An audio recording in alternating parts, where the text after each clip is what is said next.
ಮೊದಲನೇದಾಗಿ ಕಾರ್ಡ್ಸ್ ಬಂದಿರೋದು 4 of cups. ಅಂದರೆ ನಿಮಗೆ ಆಫರ್ಗಳನ್ನು ಕೊಡ್ತಾ ಇದ್ದಾರೆ, ನಿಮ್ಮ ಕಣ್ಣ ಮುಂದೆ ಆಫರ್ಗಳು ಇದೆ, ಆದರೆ ನೀವು ಅದು ಯಾವುದೂ ತೊಗೊಳ್ಲಿಕ್ಕೆ ರೆಡಿ ಇಲ್ಲ.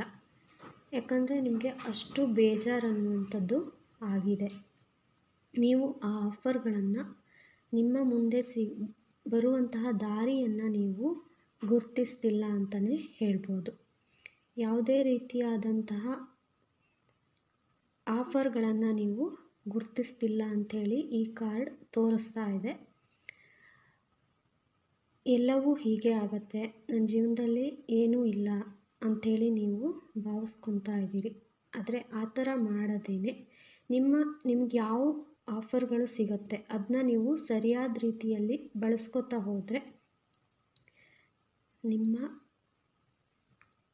ಕಳೆದೋದಂತಹ ಯಾವುದೇ ಇದನ್ನು ನೀವು ಯೋಚನೆ ಮಾಡದಿದ್ದು ಮುಂದೆ ಬರುವಂತಹ ಆಫರ್ಗಳ ಬಗ್ಗೆ ಅಥವಾ ಮುಂದೆ ಬರುವಂತಹ ಒಳ್ಳೆಯ ವಿಚಾರಗಳ ಬಗ್ಗೆ ನೀವು ಯೋಚನೆ ಮಾಡಿದರೆ ನಿಮಗೆ ನಿಮ್ಮ ಮನಸ್ಸಿಗೆ ಒಳ್ಳೆಯ ರೀತಿಯಾದಂತಹ ಸಮಾಧಾನಗಳು ಸಿಗ್ತಾ ಹೋಗುತ್ತೆ ಅಂತಲೇ ಹೇಳ್ಬೋದು.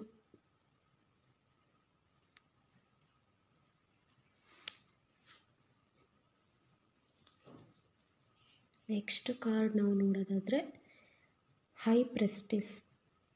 The high